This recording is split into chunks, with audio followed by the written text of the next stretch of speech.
Does it work? But the thing is, do you have to put it close or not?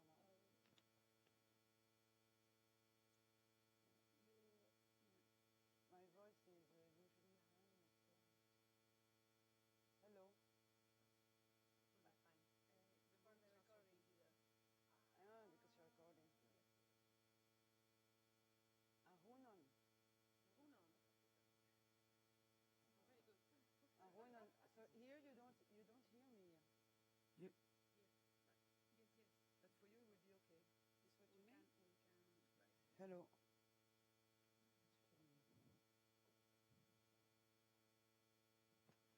Hello. Hello. Hello. Yeah. Hello. Yeah. As you wish. You do as you wish there. So this is Okay. if you, we let it working, but Yeah.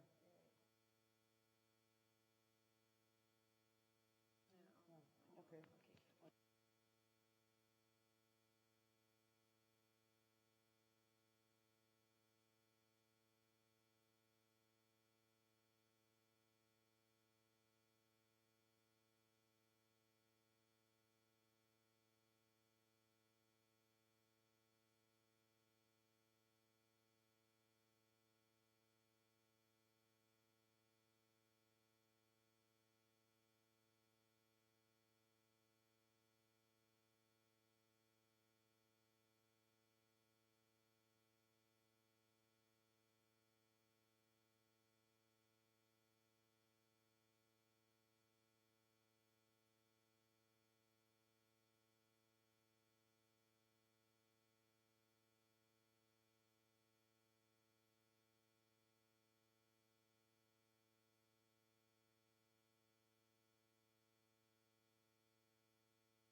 Egun on, bai, zuten da.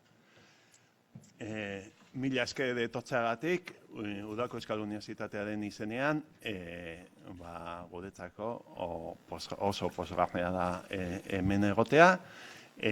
Maila aurkeztuko dut, gurekin daude, alde batetik Ramon Gonzalo, Nafarroako Unibertsitate Publikoko ikerkuntzarako errektore ordea, Nekane Oroz, Nafarroako gobernutik, Hezkuntza Saileko Unibertsitateen eta Hezkuntza Baliabideen zuzendari nagusia, Miren Josu Omaitxebarria, da batzorde zientifikoaren burua, eta ni neu Iñaki Alegriauko zuzendaria. Lehenengo eta behin, Ramon Gonzalo hartuko du hitza, bere etxean gaude, eta ongi etorri emango dio. Ramon, berak erderaz hitz egingo du. Egunon, buenos días. Yo primero disculparme porque no hablo euskera, con lo cual mi intervención será toda en castellano. Decir que para la Universidad Pública de Navarra es un placer actuar como anfitrión y colaborador de esta segunda edición del Congreso Ikergaste. Agradecer a Iñaki y a su equipo de la Universidad Vasca de Verano que hayan pensado en nosotros como sede para la celebración de esta edición. Y también agradecer a los ponentes que van a dar las charlas invitadas, también a todos los participantes, por su disposición de venir aquí y compartir sus conocimientos. Al final creo que había más de 180 investigadores apuntados, por lo cual yo creo que es, no sé cuántos hubo en la edición anterior, pero 180 la verdad es que es un número bastante importante. Luego comentar que, al final la investigación en una universidad, pues ya sabéis, la universidad al final hace docencia, que es una de las actividades principales, parte de transferencia de conocimiento, pero uno de los motores fundamentales de cualquier universidad es la investigación. Alguna vez oí que una universidad sin investigación no es universidad y que al final, para que haya futuro, necesitamos que haya universidad, con lo cual la investigación es fundamental para que exista futuro. Entonces, yo comparto, como vicerrector de investigación, obviamente tengo que compartir esa idea de que el futuro de cualquier sociedad depende y pasa porque existe una buena base investigadora. Y la base de la investigación es la gente que estáis aquí, generalmente, no ya los que estamos más mayores, sino los jóvenes que estáis haciendo la tesis o aquellos que habéis acabado recientemente las tesis doctorales, pues al final sois el motor de toda la investigación. Nosotros ya con una determinada edad pues nos dedicamos a buscar proyectos, preparar memorias, con idea de conseguir financiación de cara a financiar a estos doctorandos, que son los que al final son los que nos están realizando la investigación y los que en el fondo están haciendo el futuro. Por ejemplo, en España el año pasado, en 2015 se leyeron 13.000 tesis doctorales, lo cual no está nada mal, para un país como el nuestro. Luego, respecto al evento que celebramos aquí, Ikergaste, pues yo creo que supone un doble reto, ¿vale? Por un lado, el potencial intercambio de conocimientos entre investigadores, donde se anima a los doctorandos a presentar y compartir sus trabajos científicos. Y el segundo, pues que este intercambio sea sobre un eje común, que es el uso del euskera, ¿vale? En un mundo científico donde cada día hay más investigadores que hacen del euskera un eje vertebrador de la ciencia. Y respecto a esto, pues comentar que nosotros en la Universidad Pública de Navarra pues estamos intentando poco a poco impulsar el euskera, ¿vale? En la parte docente, pues está claro, con cabeza hay más asignaturas que se van impartiendo en euskera. En la parte de investigación, pues como saben todo el mundo, cuesta más, porque al final pues el mundo es más reducido. Pero dentro de lo que es el cuarto plan estratégico de la Universidad Pública de Navarra, pues tenemos a un director que está por aquí, a Imanol, que es el que está preparando el plan director del euskera, donde dentro de los ejes estratégicos hay un eje específico de investigación y la idea es un poco que dentro de este eje de investigación haya una serie de objetivos claros con idea de potenciar el euskera, Entre ellos, pues la idea es estimular la investigación científica de excelencia en euskera, contribuir al desarrollo del euskera como lengua de uso científico, sobre todo fomentando la realización de tesis doctorales. Eso es un poco el objetivo. También artículos, aunque ya sabemos que el número de revistas en euskera es limitado, pero intentar potenciar que existan más y que nuestros investigadores acaben publicando en euskera. Y luego organizar eventos como el que tenemos hoy, que de alguna forma pues el eje sea el euskera. Y luego, pues la colaboración, ¿no? Al final, colaborar con las universidades de alrededor, UPV, Mondragón, Deusto, dentro de programas dentro de Aquitania, o programas compartidos donde, bueno, pues de alguna forma potenciemos el uso del euskera, ¿no? Y bueno, ya por último, tampoco voy a alargarme mucho más, porque no, aquí los protagonistas sois vosotros, es agradecer otra vez a los organizadores por elegir a la Universidad Pública de Navarra y a Navarra como sede de este congreso, que yo creo que va a ser un éxito y que, bueno, pues que se consolide de cara al futuro y que haya tercera, cuarta, quinta y muchas más ediciones de Ikergaste, ¿vale? Pues muchas gracias a todos y que ricasco. Vale.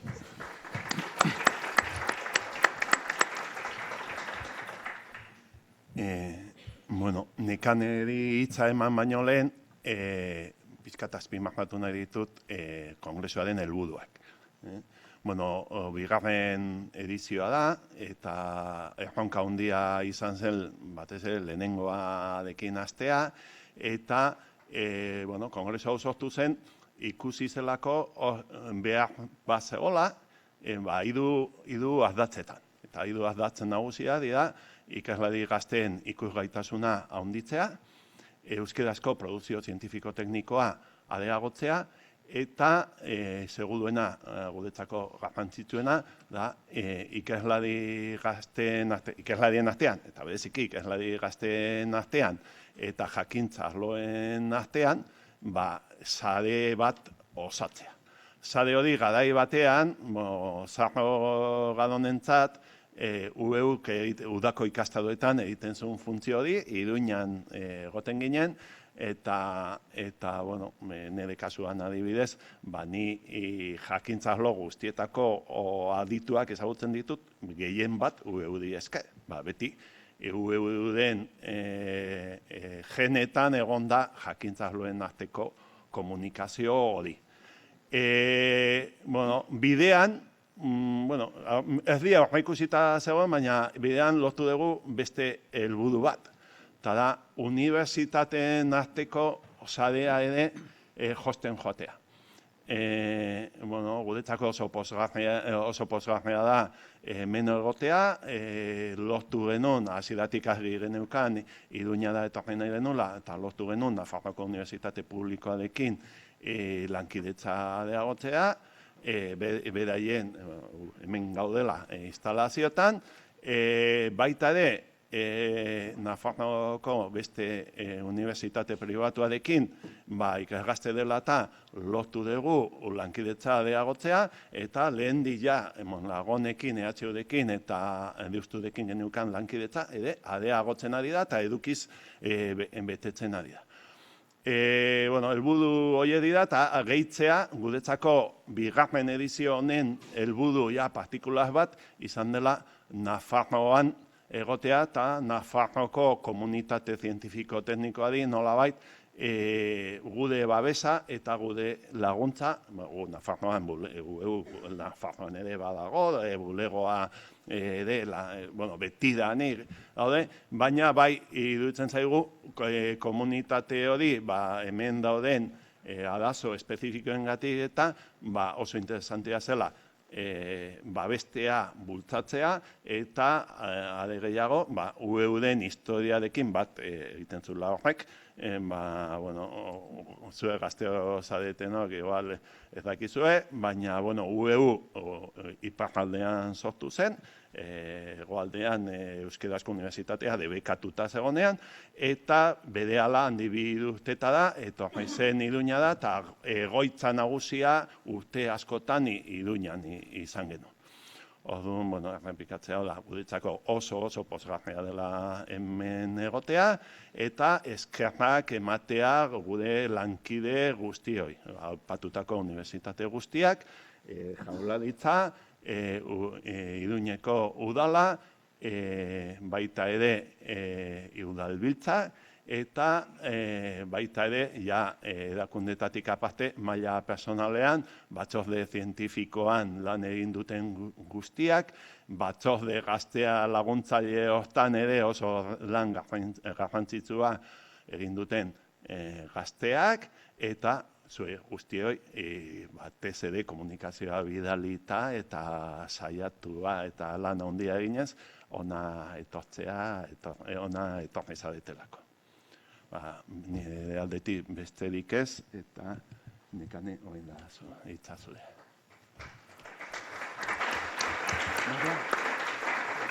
Sí. Egunon, niretzako ohore handia da Nafarroako Gobernuko Hezkuntza Departamenduaren ordezkari gisa Iker Gazteren bigarren aldi honetan izatea. Ohorea hainbat arrazoirengatik. Euskararen aldeko ekimenetan norberak bere harri koskorra jarri ahal izatea atsegina delako beti.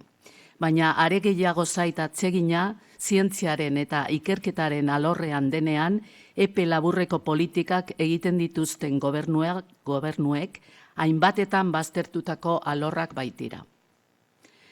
Aldez aurretik nire eskerrak eman nahi dizkiet biltzarrari babesa eman dioten erakundei, batez ere unibertsitateei.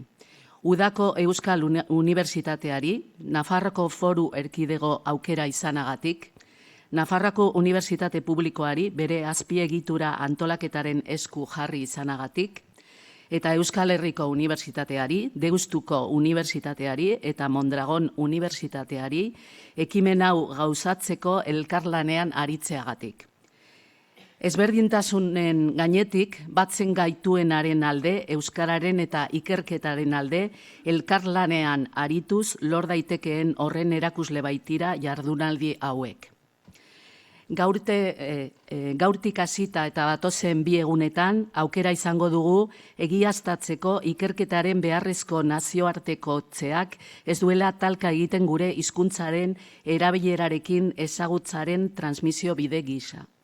Kontrara baizik, Euskal Herriko komunitate zientifiko indartsuaren hazkundeak eta finkatzeak ekar dezake gure hizkuntzaren erabilera sustatzea nazioartean.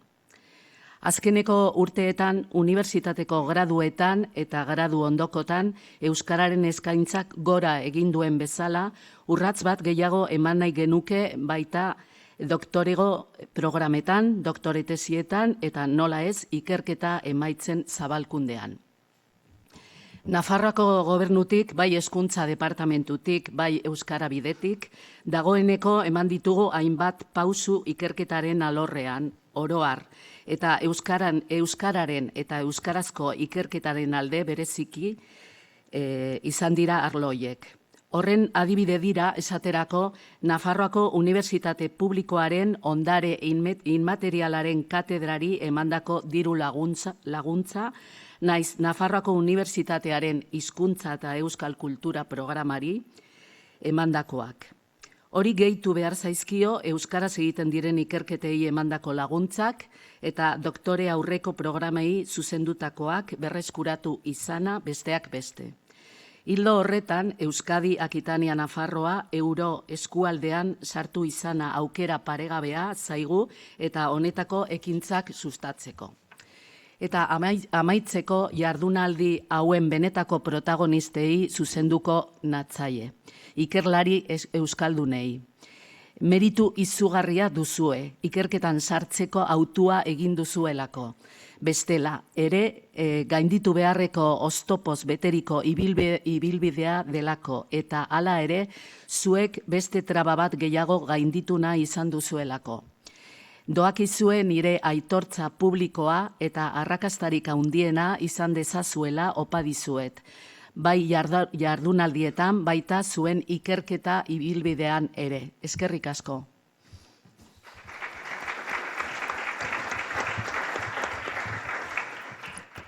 Eta bukatzeko, miren Josu Etxeberriak batzorde zientifikoaren izenean, kongresuaren zehaztasunak eta kontatuko dizkigu. Bueno, egun ondan hori eta ongi etorriak, bai nire izenean eta baita Patxi Salaberriren izenean, biok baikara Iker Gazteren koordinatzaileak. Eskerrak eman nahi dizkizuet, ona etorri zaretelako eta batez ere egindako aleginagatik, ez? Badakigu divulgazioan aritzea ez dela gure lehentasunetako bat, geroz eta gehiago dan arren, eta naiz eta gutako bakoitza ohituta dagoen artikuluak bere alorrean egiteratuta dauden moduan eta prestatzera, divulgazio artikuluak prestatzeko ohitura larrigirik ez daukagu, eta horregatik eskertu nahi dizuegu egin duzuen ahalegina horixe prestatzeko, ez? Zuen hardcore ikerketa hori modu divulgatibo batean idatzi dozuelako eta seguruenik aurkeztuko dozuelako ahozkoetan, bai ahozko ofizialetan esango dugu, eta baita poster modura aurten aurkezpen txiki batzuek ere egingo dituzuelako. Bueno, kongresuaren egitaragoen gainean, labur-labur esango dut, jarduera mota desberdinak izango ditugula, goiz eta arratsaldez izango dugula ikergazte, gaur eta bihar, eta ostiralean goizez izango dela. Goizetan, lehen da bizi izango duguna izango da, hizlari nagusien hitzaldiak izango ditugu, eta hor azpimarratu nahi dugu, benetan punta-puntako ikertzaileak ekarri ditugula, nazioarte mailan izena daukaten ikertzaileak ekarri ditugula, eta alor desberdinetakoak direla. Eta hala izan behar du, disiplinen arteko kongresua dalako. Eta Euskal Herri txiki honek horrek ahalbidetzen du. Disiplina desberdinetako ikertzaileak biltzea, eta horrexegatik ekarri ditugun hizlariak. Hoien artean, gaur goizean izango ditugu Logan Stress, oraintxe bertan hitzaldia emango diguna, Lyoneko astrofizikako ikerketa zentroko burua dana, bere ostean Jose Etxebarria izango dugu, EHUko fizika ingenieritza irakaslea, ikertzailea, eta ezin aipatu gabe utzi, UEUko historiko eta eragiko bat dala. Beraz, bera izango da gaur bigarren hizlaria, bihar Arkaitz Carracedo izango dugu, biologia molekular eta minbiziaren inguruan ikertzen duen ikertzaile gaztea esango nuke, eta proiekzio handikoa, eta ostiral goizean Galeseko Unibertsitatetik eta komunikazioan eta hizkuntza gutxituetan aditua den Elin Jones izango dugu. Baina, hoiek hizlari nagusiak izan arren, suposatzen dut argi daukazuela, eta guk horrela ikusten dugu, benetan hemen garrantzitsuak zuek zaretela. Eta hoien hitzaldien ostean, benetan garrantzia izango dutenak, zuen ahozkoak eta zuen poster aurkezpenak izango dira. Zuek baizarete kongresu honetako muina, eta zuen lan hoiek gabe kongresurik elitzatekelako egongo. Eta beraz, horixen, zuei eskerrak eman eta animoak horrela jarrai dezazuen euskeraz zuen ikerketa zabaltzen.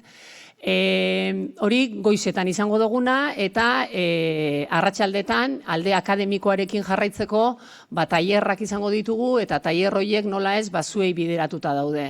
Ikerketan zabiltzaten gazteoi, ikerketa horretan lagungarri izango zaizkizuen gaiak landuko direlako tailer horietan.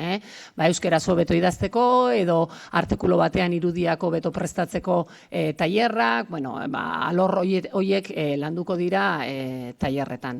Baita ere mahai inguruak izango ditugu, gaur eta bihar, gaurkoa ikerketa eta politika nola uztartzen diran eztabaidatuko da mahai inguru horretan, eta bihar euskerazko aldizkariek daukaten etorkizunaren gaineko eztabaida izango dugu bigarren mahai inguru horretan.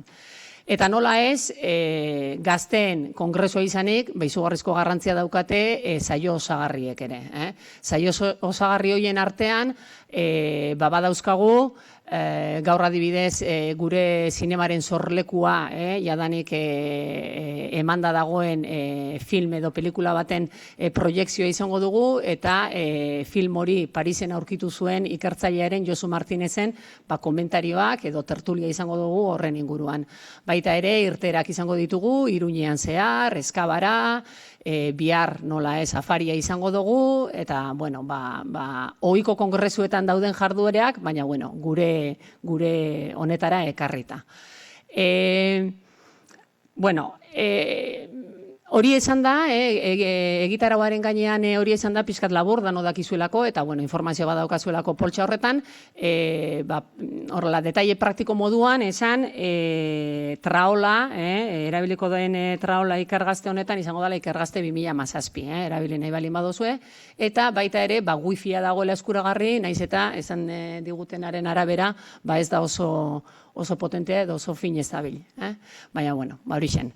Nik horrela maituko dut, eta orain hogi etorria emango diogu Logan Streseri, eta Aran Garzia Lekuek egingo du bere aurkezpena, Aran Donostiako Physics Centerreko ikertzailea da, eta berak aurkeztuko du Logans, eta ostean bere hitzaldiarekin hasiera emango diogu ikergazte kongresu honi. Eskerrik asko, eta ondo pasa dezazuela 3 egun hauetan.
Do you want this?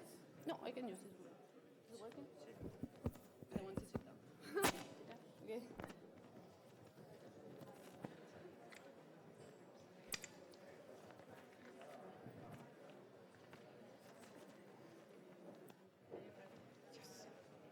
Okay. Egunon, ongitorri. Oi, parkatu. Egunon, ongitorri denoi ikergaztera. Miren Josuk esan duen bezala, ni Aran Garzia Leku naiz, Donostia International Physics Centerreko ikerlaria, fizikaria, eta jakin badakit fizika ikasi genuen askok, edo zientziaren arlo hau aukeratu genuen askok, hala egin genuela zerua ulertu nahi genuelako, bai? Hain erakargarri eta misteriotsua den zerbait, baina aldi berean hain eskuragaitza, ez? Galaxiak, planetak, izarrak, zulo beltzak, eta abar. Eta badakit, zuek denak ere, naiz eta fizikariak esan, fijo noizbait begiratu duzuela gorantz, eta zue buruei galderak egin dizkiozola, ez? Eta uste dut, gure gaurko lehen izlariak ere bai, orduak eta orduak eman dituela zeruari begira, hasieran begi hutsez, eta gero tresna oso boteretsu eta oso modernoekin, ez? Bera Logan Stres da, Lyoneko astrofizikako ikerketa zentruko zuzendaria, KRAL dauka izena, bai, bere lan egiten duen zentru horrek.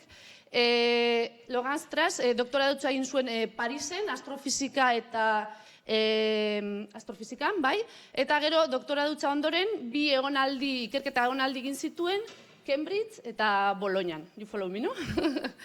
Handik bueltatu zen Marseillara eta kosmologiako taldean Marseillako unibertsitatean urte batzuz lanean egon ondoren, orain dela urte terdi uste dut, joan zen Lyonera, zentru honen zuzendari gisa.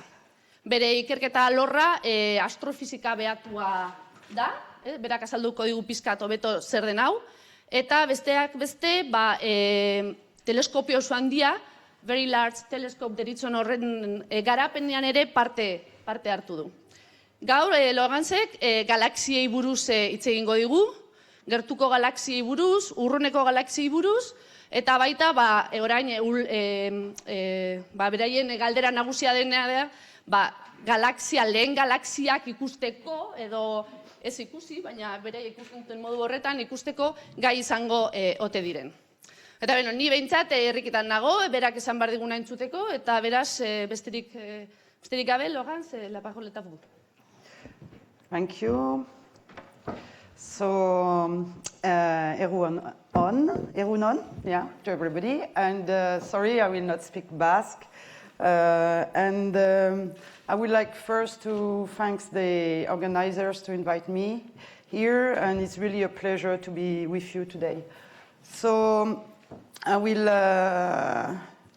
present what we are doing in extragalactic work, and in particular, we'll start with a journey into the world of galaxies.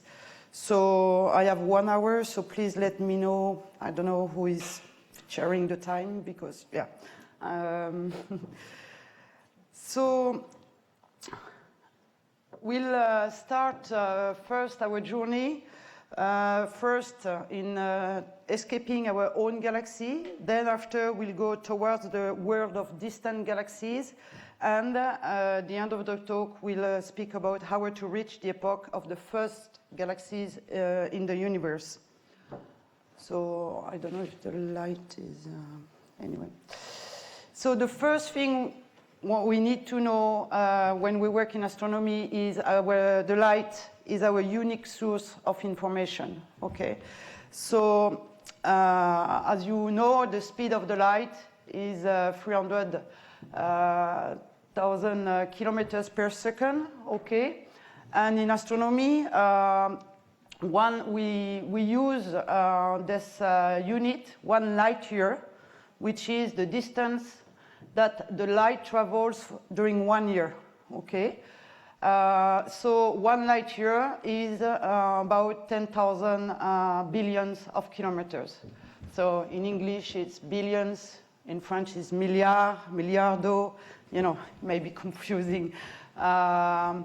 So this is a very important fact, in the sense that, for instance, when you receive the light from the sun to the Earth, it will take 8 minutes and 20 seconds, okay, to reach the Earth. That means you never see the sun just right now, at this second. You see always the image of the sun 8 minutes and 20 seconds earlier. It will be for the same for all the lights we receive from the sky. So in the solar system, the light we receive on Earth takes only a few hours, okay? So 8 minutes about from the light from the sun, and Pluto does not emit light. It reflects the light from the sun, but this light which is reflected from Pluto takes less than 5 hours, just to give you an idea. So they are very, very short times. So if we look at the distant universe to escape our galaxies, then the light we receive will take more than 100,000 years. Okay, just to give you an idea, you know, it's less than 5 hours in our own solar system. To escape our own galaxy is more than 1,000 years. And then to go even further is between 1 and 12 billions of years. And reaching the first galaxies in the universe, it will be more than 12 billion years. That means the light will have taken more than 12 billion years to reach us. Okay? So the universe, the age of the universe is about 13.5 billions of years. So 12 billion years is really starting to be at the beginning of the first galaxies in the universe. So just to start, so when you just look at the sky, so the human has always tried to understand the sky above its head. What we see with only a naked eye, you know, is you can see over the whole sky about 7,000 stars, only with your eyes. So of course, It's a sky with no clouds, no moon, and no light pollution, and so forth. So in a beautiful sky, you can see also few planets. So there's Mercury, Venus, Mars, Jupiter, and Saturn are those that you can see by eye. You can see sometimes comets, and some clouds of stars. And also, we see this later on, we can see also by eye some galaxies like the Magellanic Clouds and Andromeda. And you may see also this kind of hazy band of light, which is the Milky Way. I will show to you why it is like this. So the human has always tried to imagine and make sense of what was the sky, what the human was looking at over the sky, and try to explain it into an harmony of the world and what we call the cosmogony. So the interpretation of the observations is always very closely linked to any cultural and religious belief, okay, during a period, or the belief of the people. So we call it cosmogony, astronomy. Then after it has been linked to the advances of knowledge of physics and its law, and the advance in the theory, and it's now, we call it cosmology astrophysics. That means it's based on the physics, on the law of the physics, okay? Our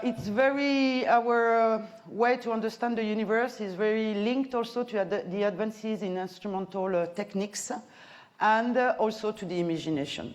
So just to give you an idea, our own vision of the universe has evolved with the discoveries which enable to confirm or not via the observations what is predicted by the theory. So for instance, earlier at the last century, we were thinking that the universe was static, okay? And afterward, I will show to you later on that we understood that the universe was in expansion. And so after the 1930s, and after recently, late this last century, thanks to new observations, then it has been proved that the universe was in expansion, but in an accelerated manner. It expands, but more and more rapidly. So you can see that the way we imagine also the universe changed through centuries, and thanks to the theory and the observations. So the first thing was that the people were trying to find their way on the sky with the stars, and a long time ago they were connecting the bright stars that they were seeing on the sky, and they called them a constellation, okay? So this was a very arbitrary way and aesthetical manner to try to map the universe in the sky. So you see the Andromeda constellation, Libra constellation, Sagittarius. This was done at the start mostly in the northern hemisphere, and then the southern sky has been done later on, only during the 17th century. And this is the picture of how the sky was mapped with all its constellation. So linked to mythological characters or animals or other things. Then it was still a bit confusing.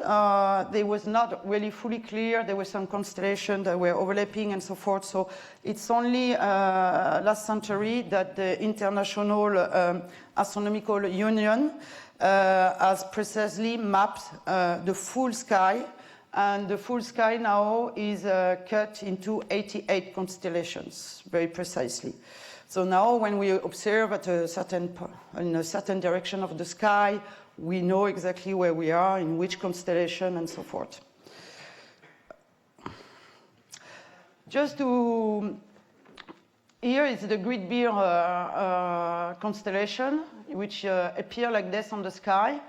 The stars of a constellation do not have a physical link, okay? It's just that we draw them between them, but it does not mean that the stars are at the same distance, okay?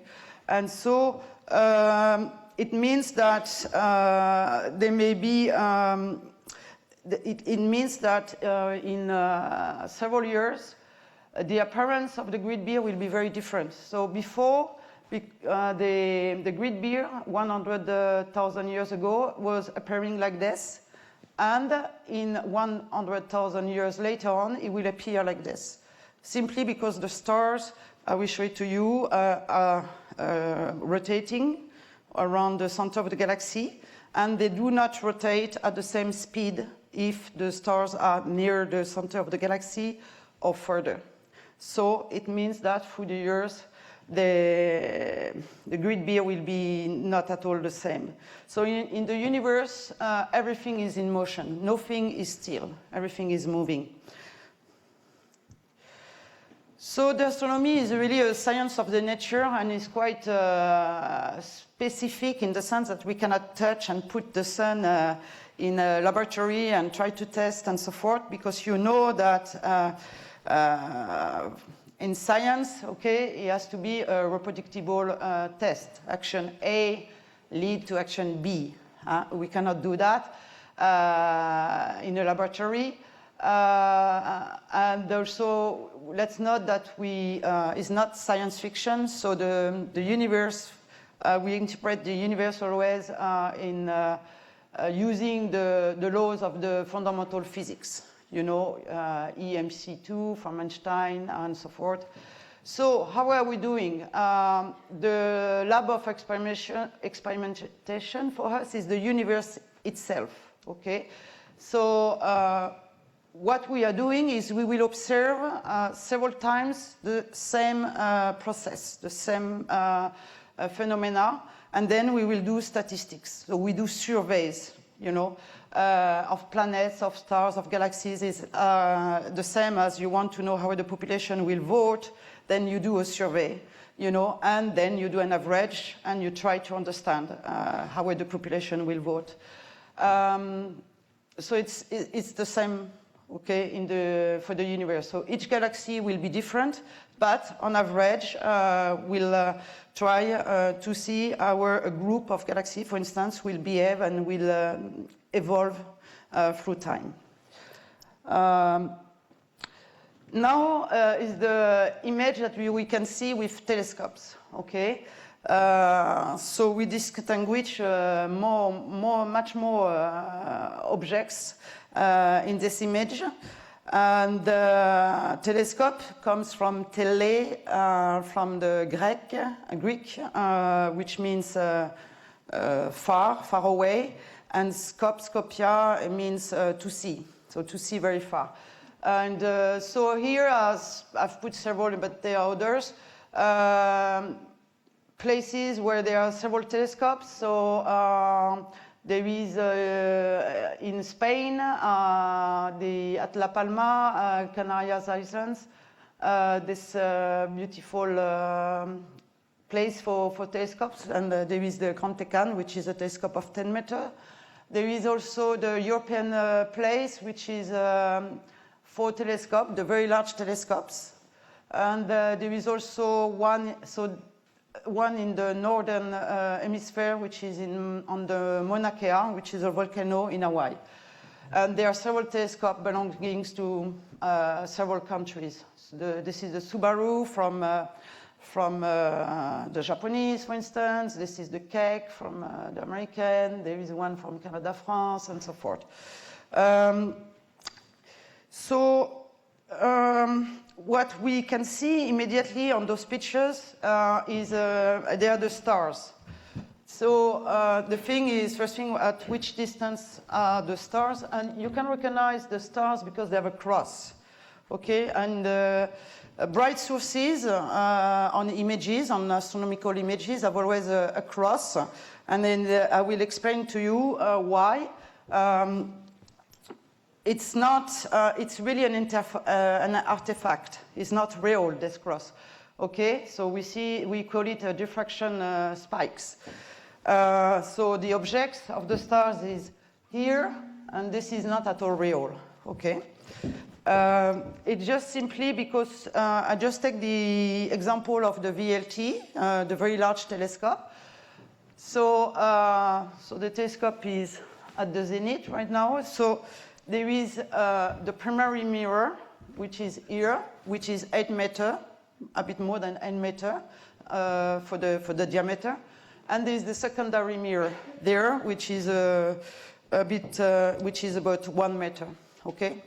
And so the light is coming towards the sky on the primary mirror, as you see. Then it is the primary mirror reflects the light to the secondary mirror. And then the secondary mirror reflects the light here. So either you put an instrumentation here, or sometimes you have a front mirror, and then to put it on the instrumentation on the side. There are different ways of making a telescope. So in this, because the mirror is quite heavy there, we need to put always the second mirror just on the way, and to undo the mirror, then there is this big cycle here, and then there is the spider, what we call here. And here is face on. So you see the spider, what we call the spider, on the VLT. Okay. And the light, it will be an obstacle for the bright lights. Okay. And when the light for the bright sources will arrive here, it will be banded, will make some diffractions, and it will make this cross because of the diffraction of the light. And I don't know if you have observed very precisely different images in astronomy, but sometimes you have this cross like this, but sometimes you may have this, you know. So it all depends on the spider shape, you know. So if you have only one support like this is the secondary mirror, for instance, then your stars will appear like this. If it's like at the VLT, it will be like this, okay? And if it's like this, you will have the appearance like this. So it's just an artifact. And it's only for the bright sources. And it means that for those, there are not enough bright, so you don't see the cross. That's it, simply. And you can see, so they are the stars that you can see very well, and then you have other luminous sources, and we wonder what are they, okay?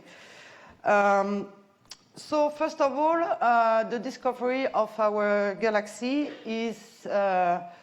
was done, I would say, by William and the sister Caroline Herschel. They look at all the stars, okay, and they try to get various distances, and they try to map how it was the universe for them, around them at that time. And that was the representation of all the stars, so we don't see well, but there is a point, and each point is a star, that they have looked through the telescope, which was the largest telescope at that time in the 18th century. So yes, so it was the first attempt to describe the shape of our own galaxy. But the problem was at that time is that they were putting the sun in the middle of the galaxy. So they could not try to get the right shape of our own galaxy if you put the sun just in the middle. So there were controversy also. So first of all, if you put the sun in the middle of the galaxy and each point is a star, then you cannot really picture very well where is our galaxy. And there was a problem is that until the 1920s, there was a controversy of the size of our own galaxy and a controversy about the distances of the luminous sources. Are the sources that we see on the images part of our own galaxy, or are they outside our own galaxy? So first of all, we needed to have the size of our own galaxy and to measure precisely the distances. But at that time, there were already some notions, the ideas that some other galaxy may exist than only our own galaxy. So there were Kant, which called them Iceland's universe. Also Herschel, he was calling extragalactic nebula. And that was the status early in the last century. And then there's been an historical observation made by Hubble, okay, where he looked, so this was a nebula, it was called a nebula, and it is composed of several stars, and he has been able to measure with precision the distance of the nebula.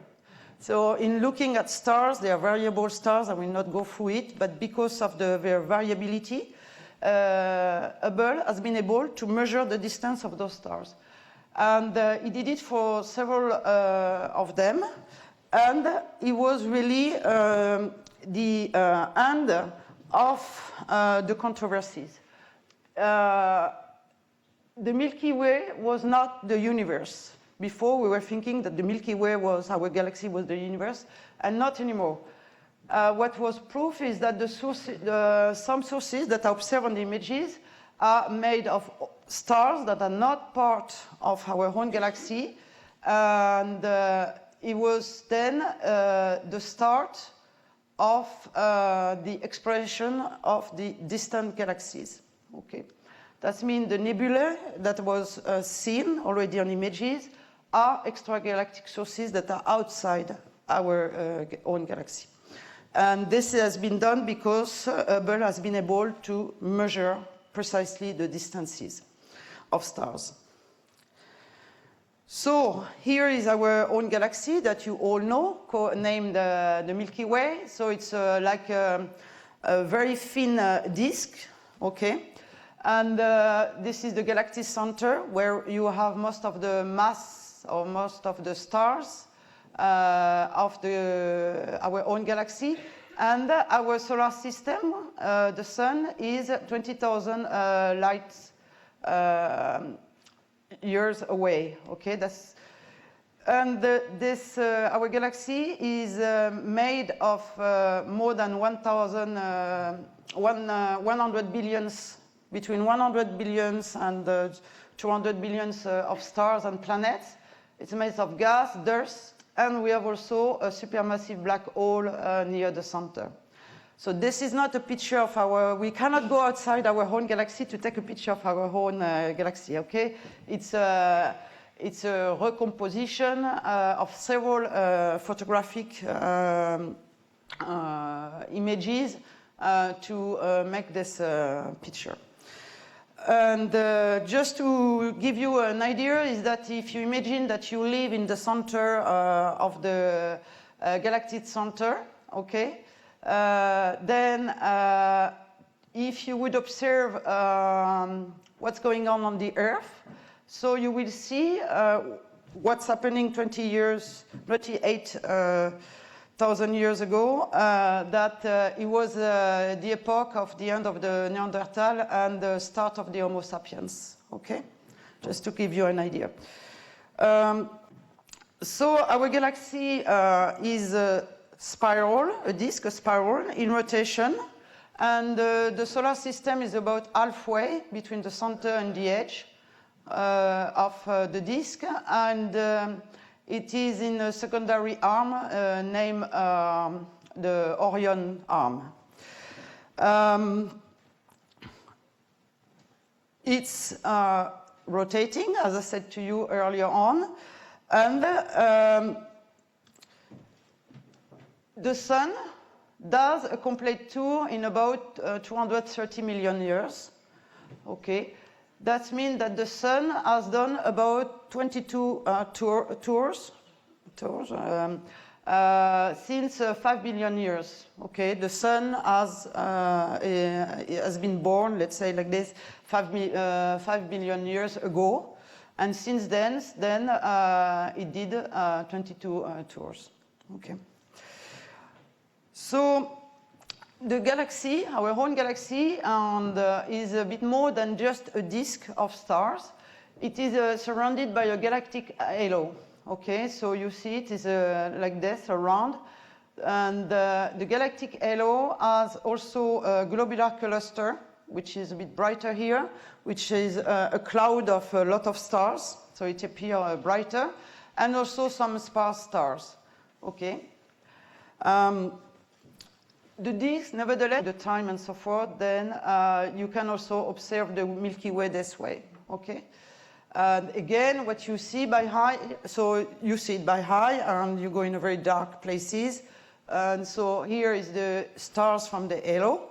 When you look like this, they are sparse. And when you look through the disk, there's just so many stars and dust that you see this hazy band through the sky. So the Milky Way. And to finish about that is that all galaxies have also living in dark matter halos. Okay, so what we see by high is only this, the disk and the halo, but it represents about 5% of ordinary matter. Okay, which is stars, planets, gas, dust. And there is a large dark matter halo, which represents about 25% of the matter of the galaxy. So we see not much, from the universe. So we say dark matter simply because we don't know what is yet this dark matter, and many physicists try to understand what. So here, and very recently, in '94, if we observe the sky at a very faint limits, where we can see very faint objects, then other very small irregular galaxies appear. There is one that has been observed here very recently. So this is the very nearby companion. So you see Andromeda here on sky, near the constellation Pegasus, and Triangulum, which is here. And just to give you an idea, this Andromeda, so this is the full moon that you see, 0.5 degree on the sky. So it's a bit larger, so you can see it easily. And normally, Andromeda should merge in our own galaxy. I will show it to you afterward that galaxies are merging together. And Andromeda should merge with our own galaxies, but it will be not now. It will be in 4 billion years. So we have time to think about it first and to escape our own galaxy, if we are still here, which, So galaxies, they gather together, So when you have a distribution of people, like here, you are not distributed at random, okay? When people are distributed randomly, okay, they are like this. Uniformly is like this, so it's more uniform where you are now.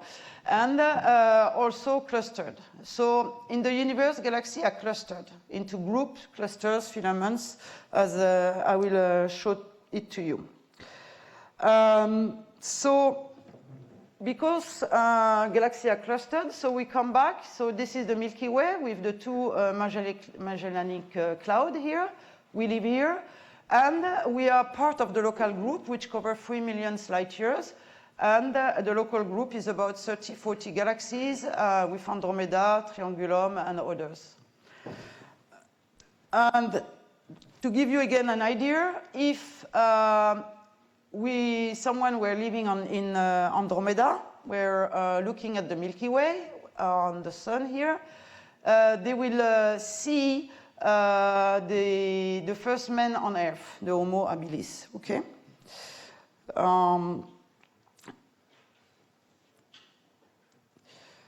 Then the local group is also part of the nearby. The local groups is here, so we live here, and we are surrounded by other groups of galaxies, you know, of 30, 40 galaxies. And so there is the Virgo clusters, which is famous, the Drago group, for instance, and they cover 50 million light years. And again, if we take again this comparison, if there is someone living in one of those galaxies in the Virgo cluster, which is about at 60 million light years, then and observe again the Earth, they will see the end of dinosaurs nowadays, because just the time that the lights reach them. Okay. So we are also in the Virgo supercluster, okay?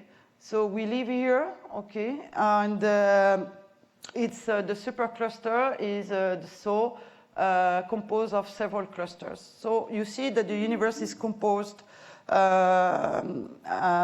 a clustered way.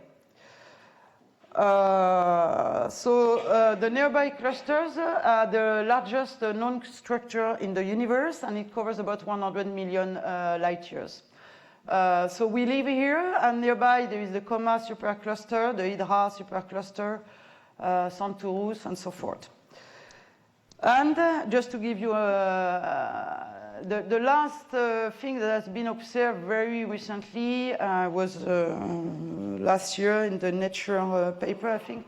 Then actually we live also in a structure which is composed of 4 superclusters that are here. It covers 500 million light years, in the sense that those superclusters are connected physically between them. Okay, they move on a very they move together and they are linked together, and this part is composed of more than 100,000 galaxies. So there are many. It's a lot, but it's still not much. You know, it's only the very, very nearby universe. And just to give you an idea, so we live here, okay, and the universe is composed of groups, filaments, so we call it the cosmic web, because galaxies are formed along those filaments, and when filaments cross like this, then you have, in each filament you have galaxies. Here is the voids, there's less galaxies. And when you have the filament crossing, then you get some clusters, more galaxies. So here is just a little movie to show you quickly how you could imagine the universe. So you see that you go through the filament. So here it's a zoom in, and each point is a galaxy. It's like you are traveling in the nearby universe. The universe was not like this at the start, as I will show it to you. So here is a cluster. So a cluster is always the connection of several filaments, okay? And you have many galaxies at the intersection of the filaments.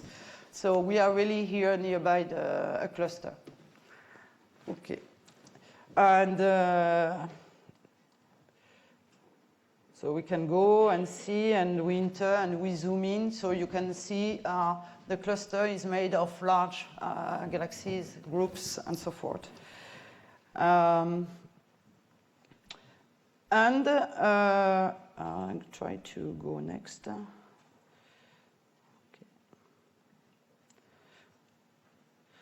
Also, this is just to give you an idea. Then now we are traveling through the universe, and you see the universe is very empty. You know, galaxies are very far away, and we can see that there are many different galaxies are face on. So they are those are pictures nice pictures that are made with telescopes. And others are edge-on spirals that you see via the edge. They're like this. Some are elliptical. That means they do not have structures. They don't turn, okay?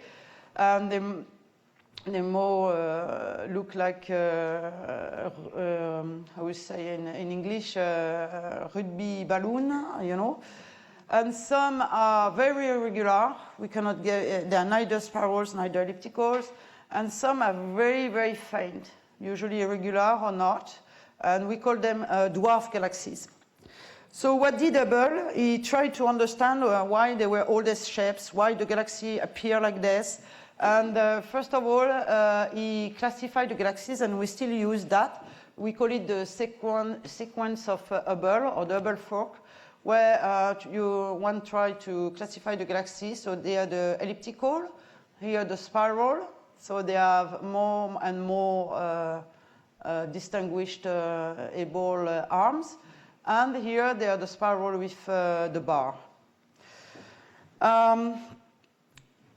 So here is an example of a warp dusty disk of a spiral. So you see like this. So there is the galactic halo, the disk.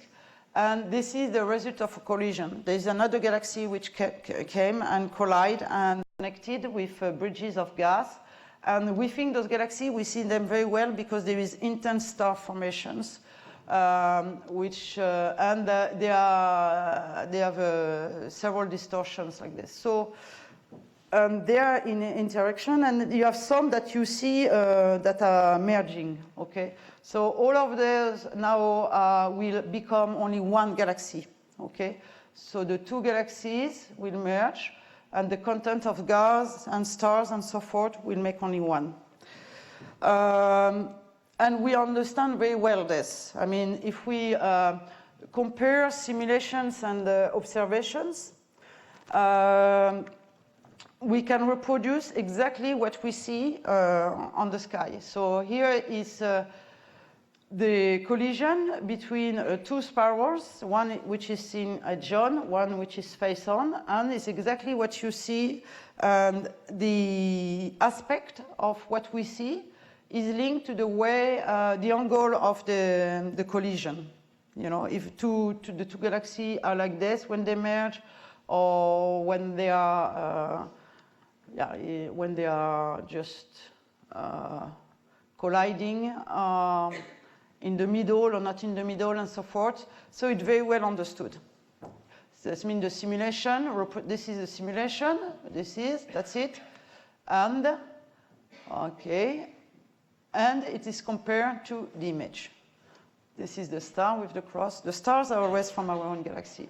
So it's quite nice. So each time the simulations, and this is the picture.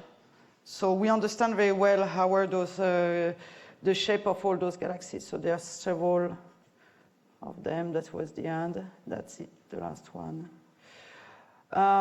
So now let's go to the deeper view of the universe. So with telescopes, then we can really look at very,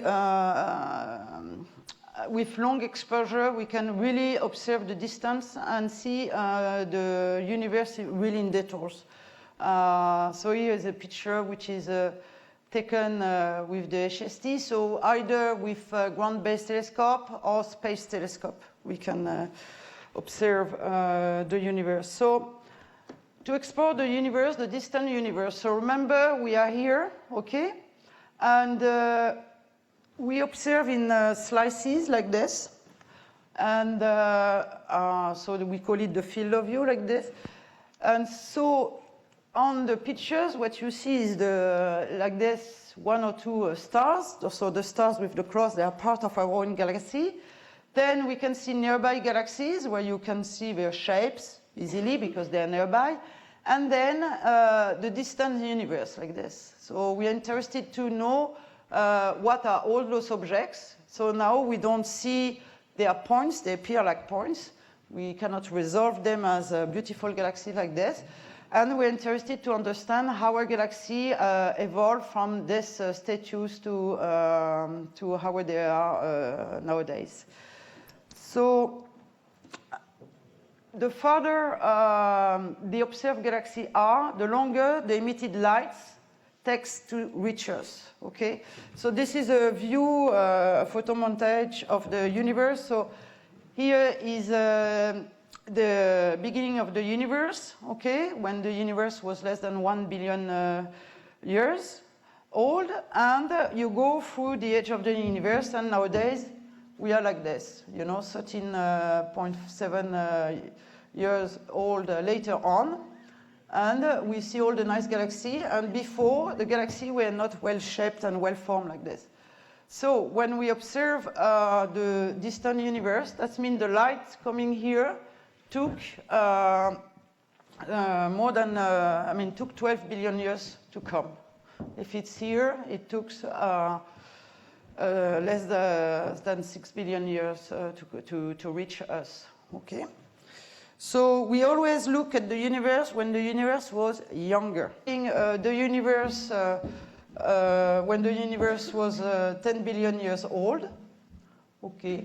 And in the 90s, when the universe was 6 billion years old, that means it's about half of the age of the universe. And since this 2010 about, we are able to reach the very deep universe, which is less than 1 billion years old. Okay, thanks to the new instrumentation that we have. And what we are aiming now is to try to observe the very early universe, which is less than 1 billion years old, when the first galaxies appeared.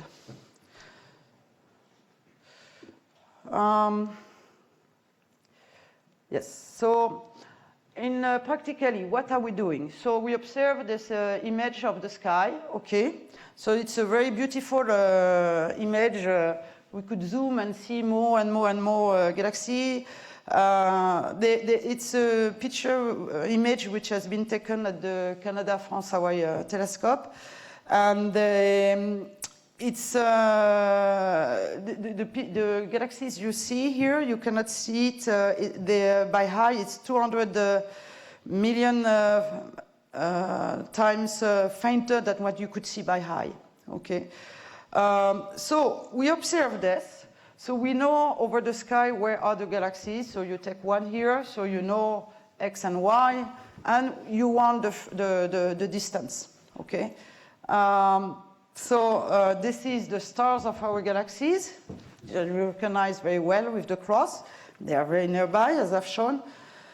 So here they are nearby galaxies. You can observe them. They are large usually. You can see their shape. And you have very distant galaxies here. And we would like to know where are those galaxies.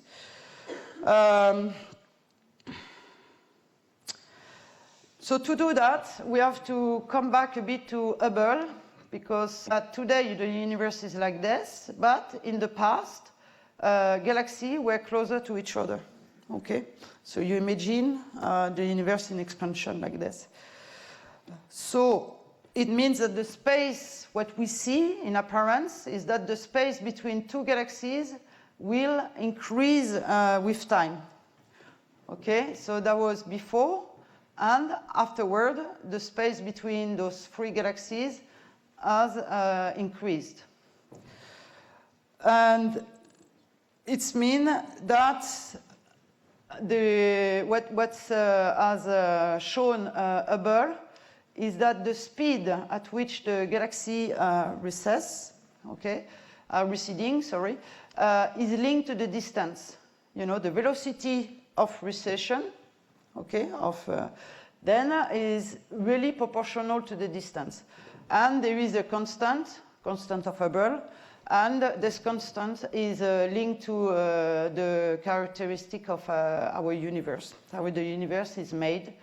So it was a very excellent way then to measure the distance of all the galaxies we are looking at on images. So the thing is, further is the galaxy and larger is the velocity. It means this, you know. If you measure a velocity which is high, that means the galaxy is further away. So let's measure the speed of recession to get the distance. Okay. So what we are measuring is the degree to which the universe expansion has stretched its light heading towards Earth. That means the fact that the universe is in expansion, that the wave that you see here in the past will be stretched. Okay, so from the blue wave to a red wave, because the space is increasing. So I will try to explain it to you in a, we call it also a Doppler effect on the light. That means if you have a, let's say here it's a police car, and you have two observers here, and it stops, so both observers are hearing the same sound. Now the police car is moving, okay? So from this observer, the police car is moving away, and these observers will hear a low frequency sound, okay? And the other observers will hear a high frequency sound. The car is moving in, so you can see very well. So us, we are always in this case, we are here observing from Earth, and galaxies are receding from us, okay? So we are catching a light, a low frequency light. That means a light which is shifted in the red. Some galaxies can be very nearby, like Andromeda, can be a blue light because the galaxy is approaching us. But it's only the case for the very nearby galaxies. All the galaxies are just receding from each other. So what it means is for nearby galaxies, so the light here, which is like in green, will be received in red. And further it is, as I said to you, then the velocity will be higher, and then the light will be more stretched. And the blue light here will be received in the red. So if we want to observe very distant galaxies, we need to observe in near infrared. Otherwise, we don't observe them. So to measure then the distance of the galaxy, what we are doing. So there is the image, and we take, for instance, we spot a galaxy here, just a point, and we put GRISM, which acts like 10 minutes. I have to rush. Anyway, so it's like a GRISM, and disperse the light, okay, and you have the spectrum. And in the spectrum, you can recognize some lights, H alpha and so forth, and then you can measure the distance, the red shift. You measure the shift of the spectrum you receive. And from that, you have the distance of the galaxies.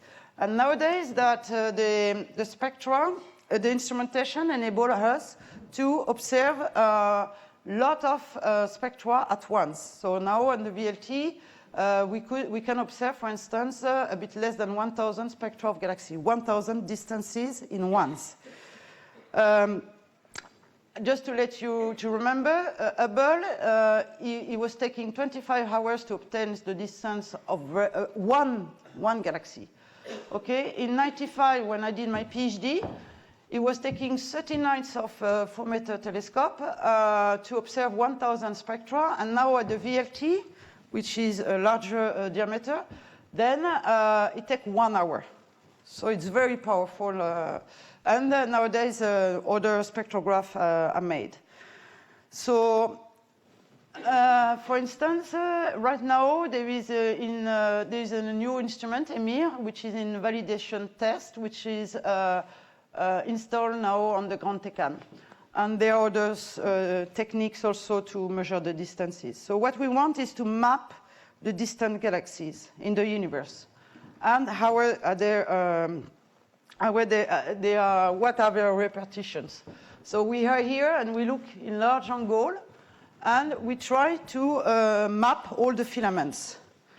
And for instance, there was the survey, the Sloan survey, And each point is a galaxy which has been observed, okay? So we have the x, y, and the distance. So this is the distance.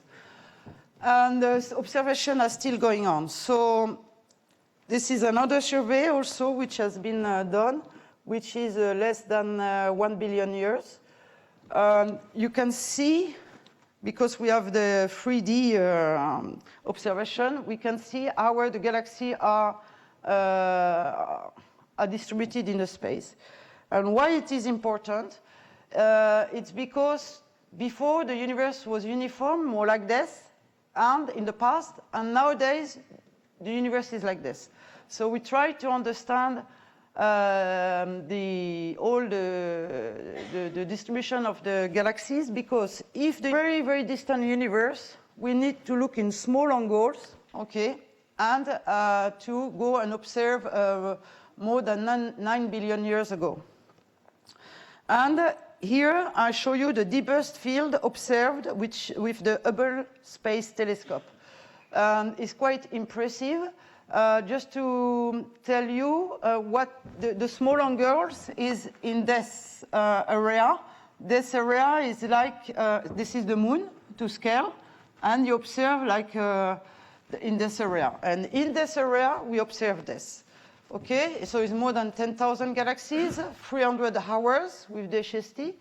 And it's like looking in a square of 1 millimeter side, seen at a distance of 1.4 meter. So it's quite very impressive. And what we want to understand is the galaxies were like this today, where they were 12 billion years ago. So we try to map and classify and understand the galaxies. So here is today, so galaxies are like this. And if we come back in the past, galaxies are smaller, fainter, less regular.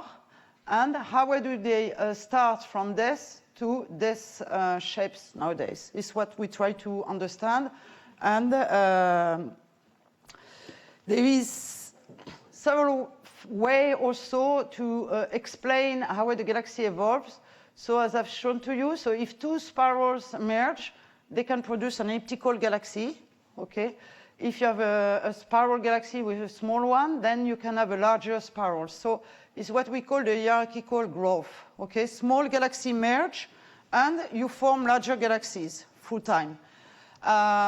What does it mean? It means that the big galaxy should appear the last ones. That is, that we should count more large galaxies in the local universe rather than in distant one.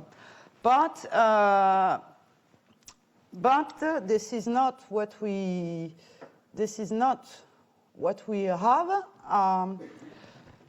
Actually, what we see is that the majority of big galaxies form during the first half of the universe, and then they stop their star formation.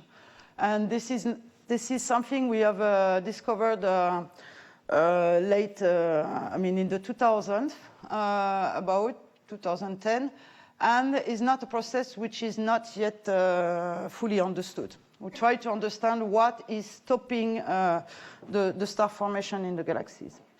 So what we're interested is to look at the first galaxy in the early universe. So again, is the present day. So now is the start of the universe. So local nearby galaxies are like this, and when we come back, galaxies are smaller, and they are faint, but the light. But during this period, the universe is in between, being reionized, and so it's difficult to get the light from this period. But it's still an unknown period that the next generation of instruments will observe.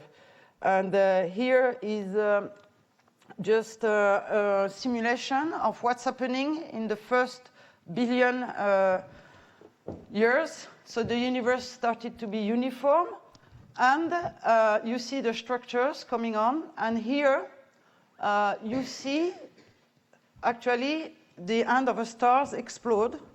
And when a star explodes, it rejects a lot of gas, which will reionize all the intergalactic medium.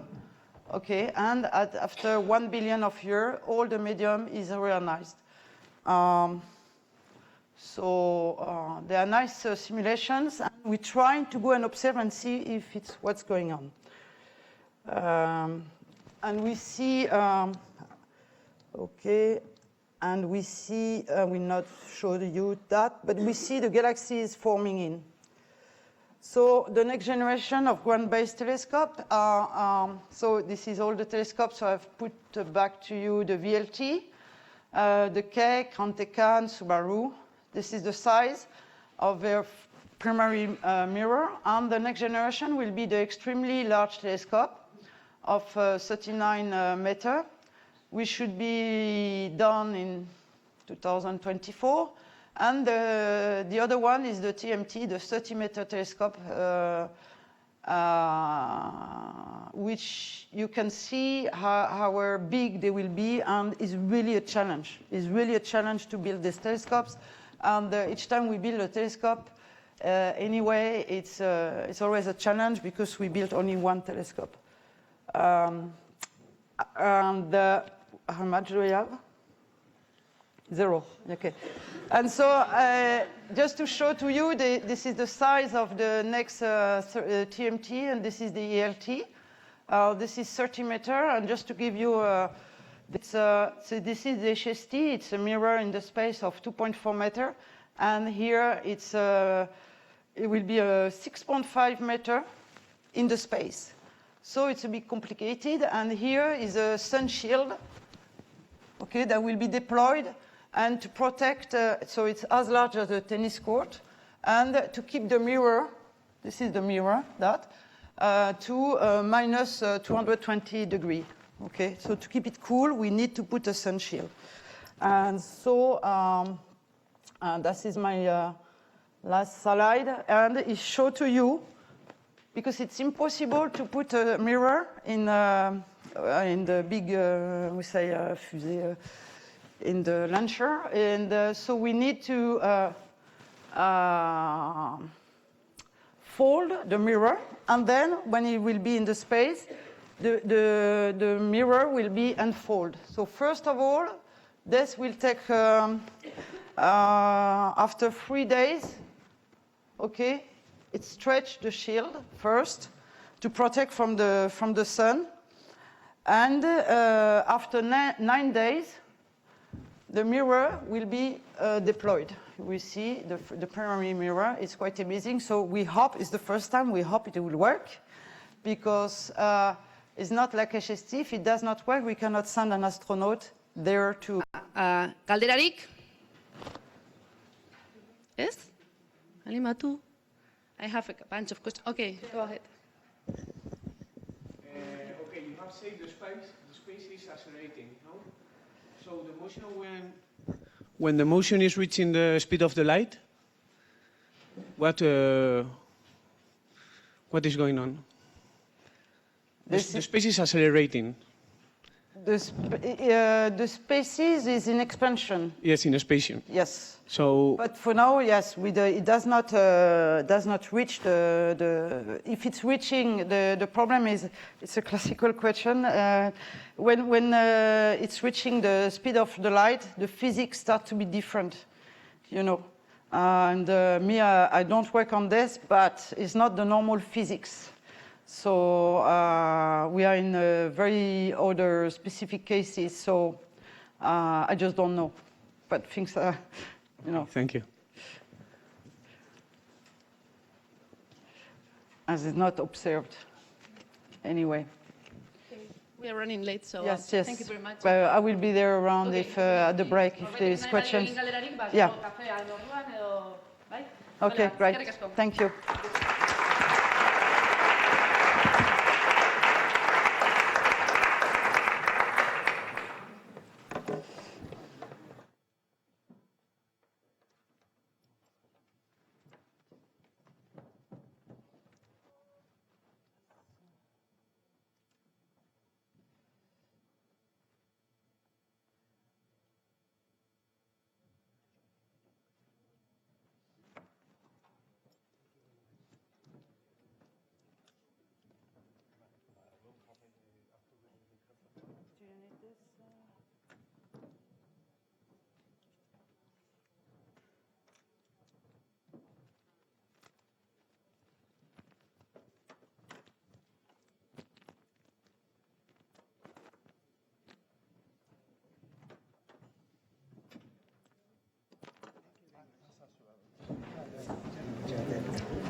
ipini edo martxan itxan.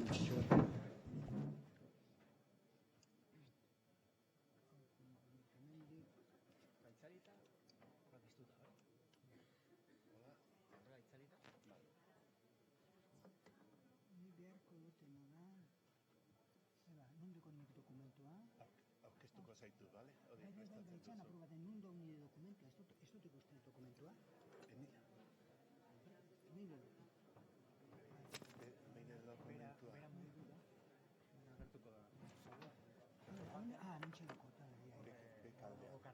Edaman beda.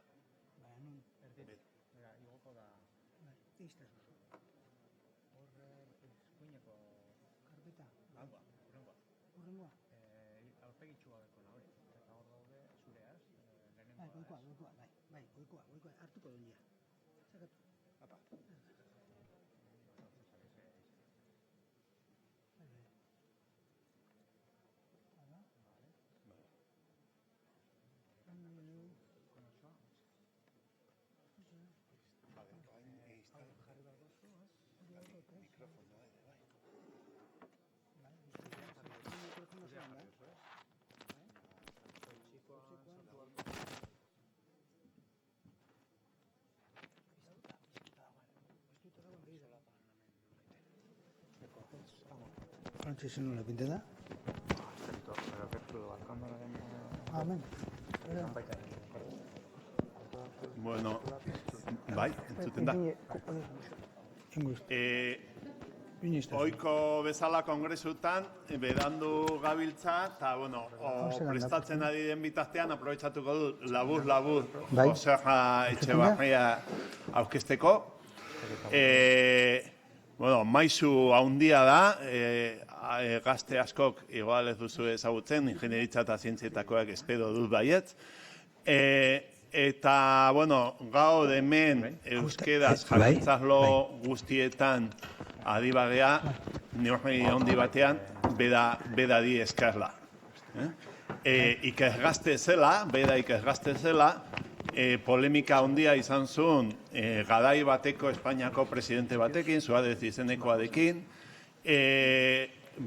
bedak esan baizun, fisika nuklearra euskeraz ez egola egiterik. Ez pentsa adigadela paleolitikoaz, duela 40 urteko polemika zientifiko edo deitu dezakegu, eta Joserrak erantzun zion, ikergazte zela, duela 40 urte, ausarta, zientzialdiaren ezaugarri importante bada ausarta izatea, eta erantzun zion, ez zela intzaila, bakarrik bi gauza jakin behar zen.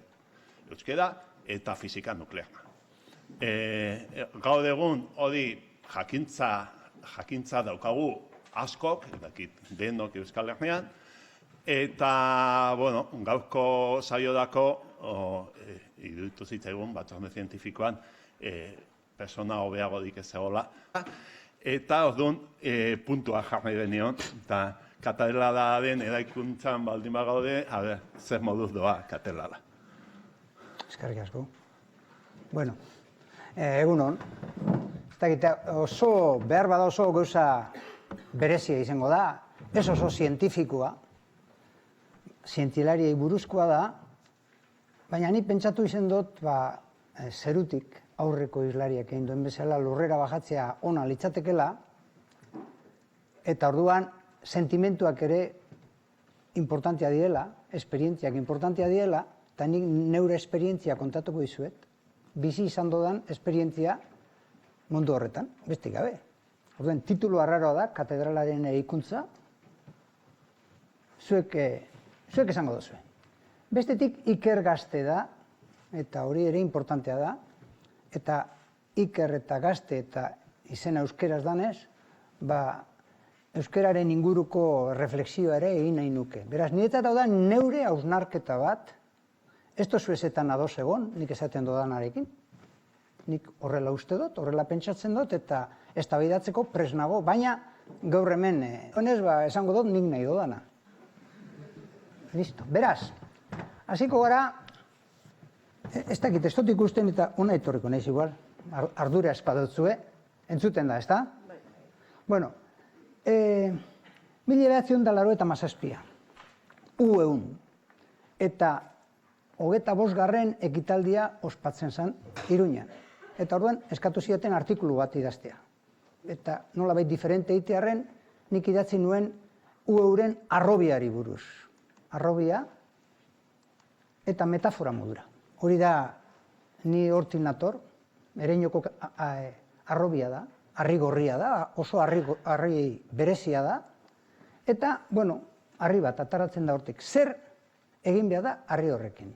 Eta orduan, U-ehun langileen mota diferentia daude, zeuden eta egongo dira. Nik danak estimatzen ditut, baina konturatzen nintzen langile bakotxak buruan zerbait zeukala. Guztiek egin nahi zuten ondo bere lana. Ikerkuntza ondo, zientzia ondo landu, ondo azaldu, baina buruan helburu diferentia zeukaten. Batzuk nahiago zuten edo nahi zuten bakarrik egin harri errektangiluar perfektua. Esate baterako balia du harri jasotzaileentzat, hori harri egitea artea da. Bai? Ondo. Beste batzuk nahi zuten horma oso, buruan zeukaten horma. Bardin zan ze harri ziren, alkarrekin txertatu eta horma eder bat egin. Eta beste batzuk nahi zuten egin katedrala, Baionakoa. Bueno, hemen simboloak danak dira, Baiona agertuko da eta beste leku batzuk agertuko dira. Nik buruan hausen neukan. Eta orain esan didate, katedrala ber nola doan eraikuntza, ze hori eginen behar da. Beraz, nire katedrala zan euskal hezkuntza sistema propioa eraikitzea. Hoiz zan nire katedralaren izena. Unibertsitatea zan horren parte bat. Bueno, importantea da hau kontatzea, gaur egunean burruka izugarri dagoela Euskal Herrian historiari buruz. Errelato. Gu zarro historia egin dugu, memoria badugu eta gure bete beharra da historiari kontatzea. Beste batzuk, beste historia bat kontatuko dute. Nik kontatzen dut, sentitzen dudan bezala. Ez kanpotik kontatzeko, eta ez kanporako kontatzeko, baizik eta barrutik eta barrukoentzat kontatzeko. Eta guztien artean osatzeko. Orduan, horretara nator ni nator kontatzera katedral horren prozesuaren memoria, nirea, amaitu ez dana. Eta gure belaunaldikoen nire ustez, ez bakarrik eskubidea dugula, uste dut erantzunkizuna daukagula, kontatzeko gauzak guk bizi izan ditugun bezala.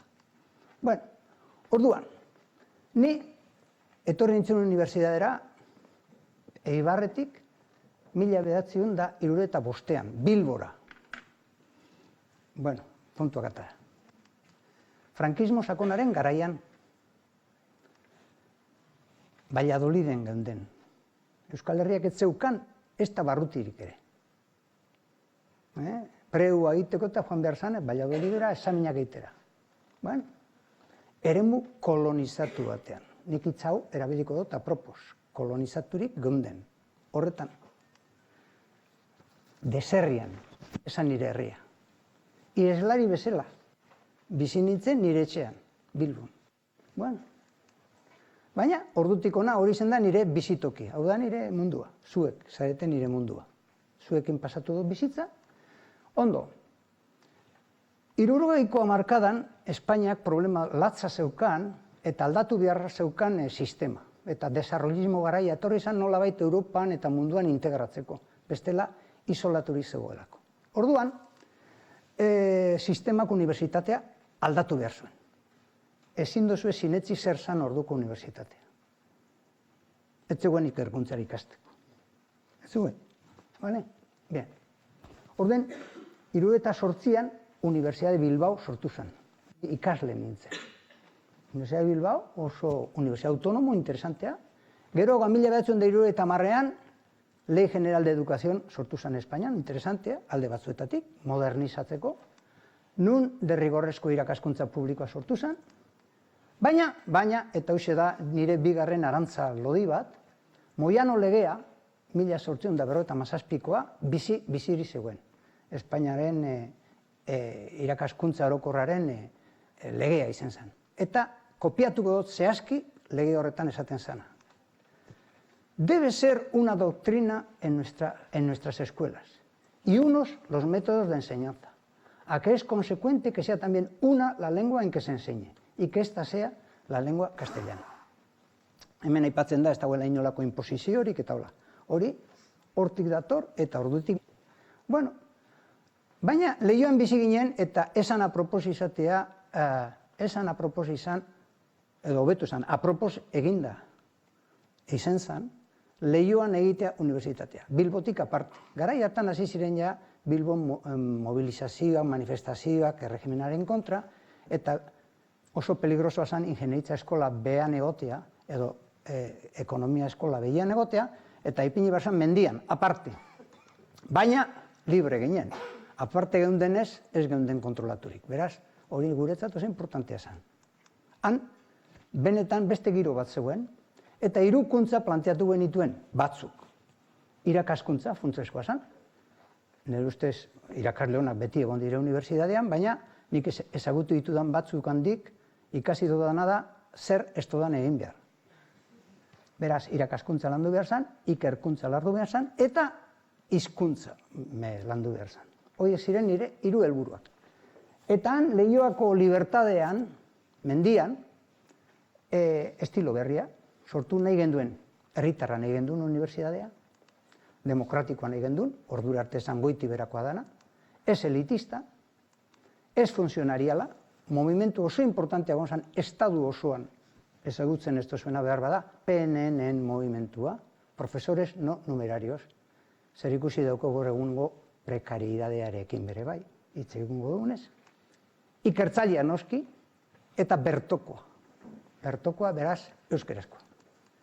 Bueno, bidea erakutsi zigun Udako Euskal Unibertsitateak. Horregatik ni eskerronekoa naiz eta oso pozik nator Udako Euskal Unibertsitateak antolatzen dituen gauza guztietara. Claro, Ipar Euskal Herrian zan. Espainian esan posible. Eta sortu zen 1973an, lehenengo Donibane Loizunen, gero Ustaritzen, eta 4 urte egin da gero, etorri zan hona. Eta aipatu nahi ditut 5 pertsona, 5 unibertsitari handi, nire maizu izan zirena bere garaian, eta bidea markatu zutenak. Aristxelar, hauek, bidean Baionan aurreko urteetan Euskal Asteak antolatzen, eta hauek planteatu zuten beharra unibertsitatea Euskal Herrian sortzeko, eta Euskal Herriko unibertsitatea eraikitzeko. Hilda dauz danak, Xarriton ontxe, lehengo urte bete dala edo hilda, hauek danak izan dire UEUren sortzaileak, Carlos Santamaria, ego Euskal Herrian zegoen intelektuala handi bat, gaur egunean Donostian badago zentro bat bere izena daramana, Txillardegi eta Goienetxe, Manes. Guztiak unibertsitateako irakasleak, batzuk Bordeleko unibertsitatekoak, hau egonda Frantziako unibertsitateetan eta Txillardegi hainbeste lekutan, hauek izan ziren gure maizuak. Hauei argi eta garbi planteatu zuten unibertsitatea behar zala euskalduna eta behar zala baita ikertzailea noski. Baina aldi berean, Ego Euskal Herrian, beti bezala, importantea zen distrito universitario basko sortzea. Hori ere importantea da, ez zegoelako. Badiot, batzu zeuden Zaragozaren menpe, beste batzu Valladoliden menpe, beste batzu Salamankaren menpe. Euskal Herria ez da existitzen. Baina, garai hori izan zen, transizio garaia, gu Iruñera etorri ginenien Udako Euskal Unibertsitatearekin, eta orduan, Espainiako obsesioa da Nafarroa ez dela Euskal Herria. Ondo. Eta lortu zuten Nafarroa barruti bakarretik ataratzea. Lehenengo, Nafarroa barruan zegoen. Horrela, 80an sortu zen Euskal Herriko Unibertsitatea, ofizialki, 3 probintzietarako, eta 87an Nafarroko Unibertsitate Publikoa hemen gaudena, zorionez. Biak sortuta daude, ni hor bizi zenaz bietan eta bien eskerrona nahi dut. Baina problema da, momentu horretan planoak, katedralaren planoak desitxuratu inzirela. Informe? Orduan, zer egin? Zer egin? Lehenengo gauza, gure helburua zen irakaskuntza. Lehenengo pausua zen irakaskuntza euskarazko testuekin, klaro. Ze euskera zen behar bagendun irakaskuntza, testu gintza sortu behar gendun. Hori bola bat zan. Batak bestea dakar eta horrela doaz. Orduan nahita ez. Orduan hasi ginen, 1991, hau ez da beste guzela, nik kontatzen dut historia nirea baliz bezala, kolektiboa da noski. Hemen, ez nauni, da jente asko UEUn parte hartu duen guztia eta unibertsitatean ibili dan jente guztia. Orduan, klaseak gaztelaniaz ematen genituen, baina jadanik pentsatu gendun, lehenengo eta behin, oinarri bat behar da. Azpiegitura behar da, prestatu, beraz, testua.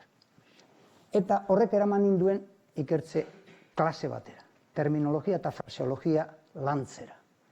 Ez padauz zerekin hitz egin, arrazoia zeukan Suarezek, ez padakizu euskeraz hitz egiten horretaz ezin duzu egin, normala.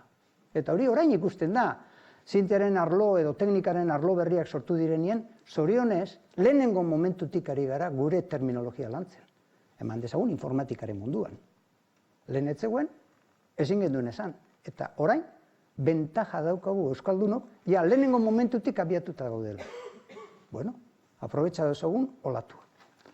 Bueno, bizirik gaundela, eta esan behar da, lan kolektiboa zala, Leioan talde oso importante baten zan, ZEKT, Zientzietako Euskal Kultura taldea, Donostian beste talde importante bat, EKT, Euskal Kultura taldea, gero hemendik sortu zan Eluiar, eta ja UEU. UEU izan zan klabea, nire ustez, horiek danak batera ipinteko mintegi batean. Gaur hemen gauden bezala, nire ustez Iker Gazteren ekarpen handienetako bat da, zuek guztiok hemen biltzea. Hori bakarrik izugarria da. Zergatik horrek sortzen duelako sarea, sortzen dituelako harremanak, eta ideak trukatzen ditugulako eta bar. Hoxe, hori zor diogu, niretzat dudarik gabe. Hor sortu zan Eluiar, hor sortu zan UCI taldea, gero hiztegi tekniko guztiak egin zituena. Zer esango dut. Eta, ja urte honetan, Zientzia Fakultatean, Leioan sortu zan Euskal Lerroa. Ofizialki, oso garrantzitsua esan. Baina hori etorri bazan aurreko azpiegitura zegoelako izan zen. Dana dela, ni eraikuntza prozeso batean, eta horregatik esan dut, katedralaren eraikuntza nola doan ikustera natorrela. Oraindik ez da osatu, SH1 eta ez nupen ere, prozesu bada. Bueno, hortan galdi. Bueno, eta orduen hemen dauia gauza politikoki hain korrektu ez dana, esan behar dudana, eta da lingua frankoari buruz hitz egingo dut. Nik hizkuntza guztiak maite ditut. 4 hizkuntza egiteko errestasuna daukot, baina lingua franka famatu bat omen da universala, ingelesa zari naiz. Inglesa nik estimatzen dut, eta erabiltzen dut, eta dudari gabe, uste dut ikasi behar dugula hori eta beste batzuk.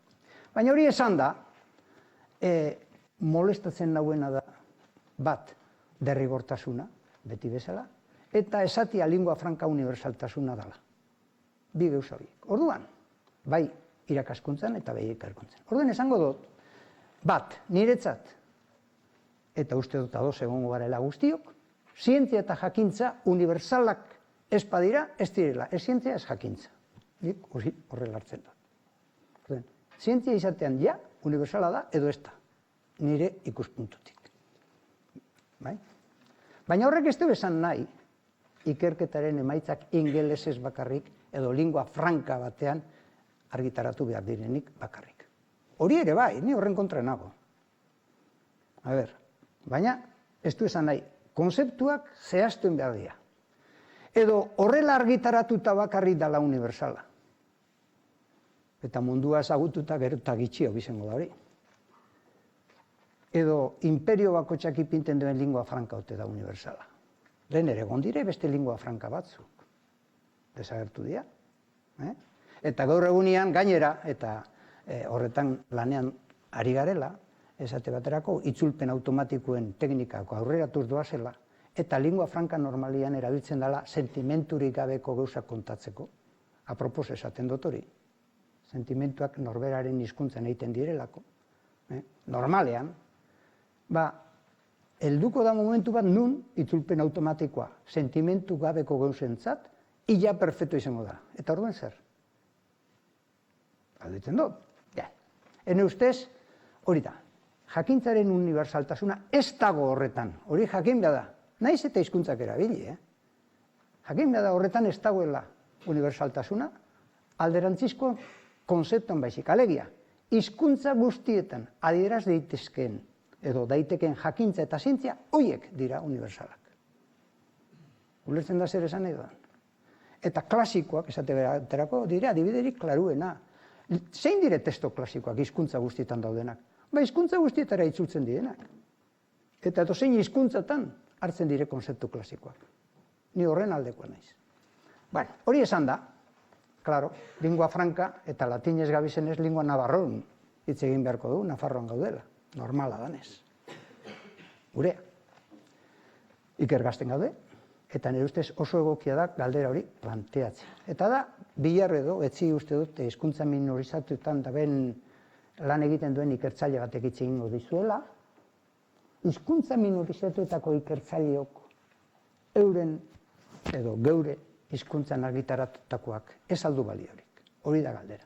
Zezuek arriskatu zareteia, etorez, baitu, dana lotu da hemen, unibersaltasuna horrekin. Bueno, orduan, zer erakutsi digu, eta hauxe da importantea, zer erakutsi digu Teresa Cabré irakasleak. Ba, erakutsi digu, bat, importantea, termino zientifikoak, terminoak, espezialidadeko terminoak, hizkuntza naturala direla.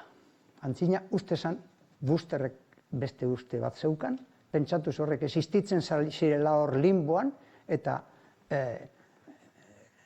biunibokotasunez sortu zitezkela terminoak. Hori, gauzak ez dira horrela. Gauzak ez dute horrela funtzionatzen.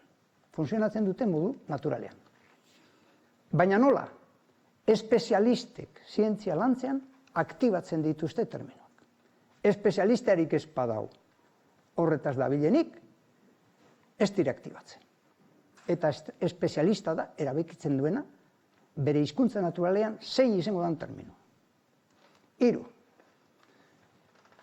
Horrekin lotuta, terminoa jaiotzen dire espezialistak sortzen dituztenien. Bestela ez dire jaiotzen. Eta 4. Espezialistek sortzen ez badituzte, aktibatu gabe geratzen dira, eta orduen ez dira jaiotzen, geratzen dira betiko limboan. Beraz, derrigorrezkoa da, erabilera. Zientzian ere, benetan, biziko badire terminoak. Eta nik uste dut, horixe egin behar dela. Beraz, pasadan hilean, lehen aipatu dugu Iñakik, Adolfo Suarezekin nik izandako ikamika horretan. Gauza, berbera gertatu da hemen Nafarroan, parlamentuan, oindala hilabete pare bat. Oso ondo erantzun zion. Ignorantziari. Bueno, akaz kontzeptual berbera izan zen, eta, bueno, nik aipatu nahi dut nire lankide bat, Igone Zabala, berak izan zuelako idea hori, eta bera oso laguna da Teresa Cabrérena, eta berak sortu du Euskal Herriko Unibertsitatean proiektu handi bat, justu irakasle guztiok, euskaraz ari zaretenok, zeuen irakasgaietan sortzen dozuen terminologia, biltzeko, terminologia natural hori, biltzeko, harmonizatzeko eta guztien eskura jartzeko. Oso proiektu interesgarria dela, deitzen dana terminologia zareak egunduz, askok badakizu ezer da, nik propaganda ingo dut. Ez diate pagatzen horregatik, baina oso pozik egiten dut. Eta termino bizi horiek biltzea eta komunikabai jartzea da helburua. Eta hori ipinten da gero terminologia zerbitzurako online sistema, TSOS sistema, interneten konsulta daiteke, baina hori ari gara elikatzen, poliki-poliki. Esan behar dut hemen Iñaki alegriatzen dagoela eta informatika fakultateko irakasle asko ikusten ditu dela hemendik, informatikako fakultateko irakasleak izugarrizko laguntza eman dutela azpiegitura montatzeko hori posible izan dadin. Beraz, hori ere ikerkuntza oso interesgarria da. Erabilera naturalean sortuak dira, eta nik esango nuke orain sartuko ditut bestelako arloetako pensamentuak. Jon Sarasua ez dakit ezagutzen duzuen oso bertsolari bikaina da, unibertsitateko irakaslea da, Mondragon Unibertsitatean dago, eta berso izugarri politak egin zituen insumisioari buruz.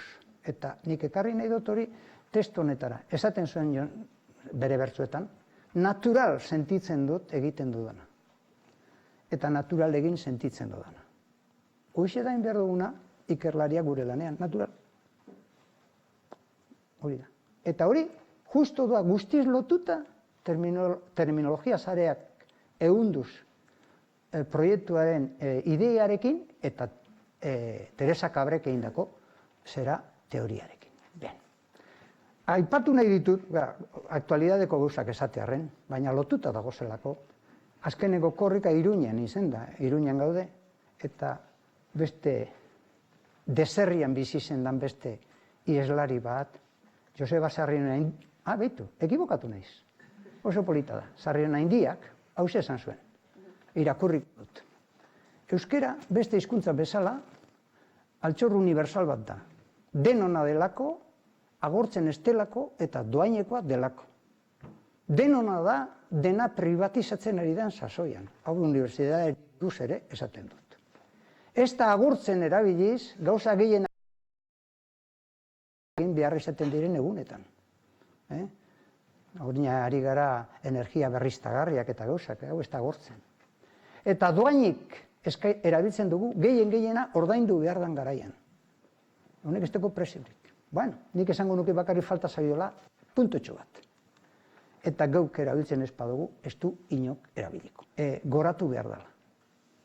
Horretaz, Eluiar aipatu duen. Orduan, euskaraz egiten ari zaten zuen komunikazioa, pasioz egiten duzuena, eta prestakuntza izugarri hona da, daukazuena. Baina, despreziaturi zaudete. Hori, zuetako asko, lanik ez duko zuelako Euskal Herrian, diasporara bialdu zaituzte. Hitzak apropos bialtzen ditut. Atzerrira bidaliek. Askotan itzulbiderik ikusten ez diozuen bide batean eta etortzen zaretenien bizeri asko baldintzat. Bale, beraz, nik hemen egin nahi dut animo emon, besterik ez. Besterik ezin dutein. Eskubideak eta gintesina ez dira oparitzen. Lortuen behadia. Zue badakizue, gu burruka izugarrien gendula irakaslego propioa sortzearen alde. Ni oso pozin hau, naiz eta horrek ordain handia izan zuen, baina oso pozin hau. Merezi izan zuen. Eta, ze pasatzen da ikertzailego propioarekin? Ezin alda Euskal Herrian egin egiturarik ikertzaileak ondo antolatzeko, ondo egiteko, eta duintasunezko baldintzetan egoteko? Nik horixe da eskatzen dutan. Eta hori esan nahi nuen hemen. Animatzeko. Gero, etorkizuna zuena da, ni banoia. Baina ueuk erakutsi zigun horretan bebidea, ustaro sortu zuen, ustarok bete duia izugarrizko lana, aipatu nahi nuen, eta badira aldizkari batzuk Euskal Herrian euskeraz egiteko modukoak. Euren mailakoak, oso maila duina, beste gauze bat da, ez direla kontuan hartzen leku askotan. Horren alde ere, burrukatu beharko da. Eta hau da importantena. Jakintzarlo guztietan, hemen zama dekot, 2 minutu nahikoa. Erreloa emateko garaia alduiat, Iparragirren kantuan initzak, Euskal Herriko Unibertsitateak esaten du, emanta zabalzazu, eta nik gehituko nioke Iparragirreri xenpelarrek erantzi ziona, eta esan zuen jaioko dia berriak, gu gara Euskal Herriak. Edo, Mikel Laboak eta Xabier Letek esaten zuten, gu sortu ginen enbor beretik, sortuko dira besteak. Burruka hortan iraungo duten zuaitza dazka gazteak, eta horiek zu ezaete. Metaforarekin amaitu behar dut, nire hitzaldia. Bartzelonako Sagrada Familiako katedrala ezagutzen duzu. Hasi zan, 1882an hasi ziren katedral hori egiten. Lehenengo planoak olakoak ziren, 1917an obra kolan zijoa zen, eta katedral hori Kataluniaren nortasunaren adierazle nagusienetakoa sortu da. Edo izan da, edo da, bihurtu da. Eta gogoratuko ditut Antoni Gaudiren hitzak, oso honietat dire zoragarriak hauek ere. Honela ez ziren. Originalitat es tornar al origens, y aquest estan a la natura. Uste dut ez dela itzuli beharrik, eta berak, bulego xume horretan, bere estilo propioa sortu zuen. Hor hasi izan egiten. Belaunaldi, jarraipena izan duena, ze Sagrada Familia ez du gaudik egin. Egin du belaunaldi pilo baten lan kolektiboak. Eta baote dago hori baina universalagorik. Estilo propiotik sortutako hori, ez alda universala. Ez ote da hori gizateria osoaren ondare universala. Eta nik nahi duten ez olako katedrala, nik nahi dut gurea propioa. Euskal Hezkuntza Sistemaren katedrala. Eta badakit hori amaitu gabeko eraikuntza dela, eta inoiz igual amaituko ez dana. Eta horrekin ja, izten dut metafora, eta zuek pentsau nahi dozuena.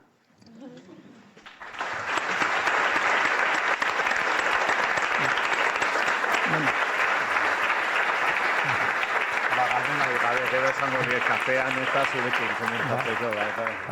Eta artikulua bada biratetan. Joserra, kafean eukiko duzue eta nahi duzuen aberadekin komentar.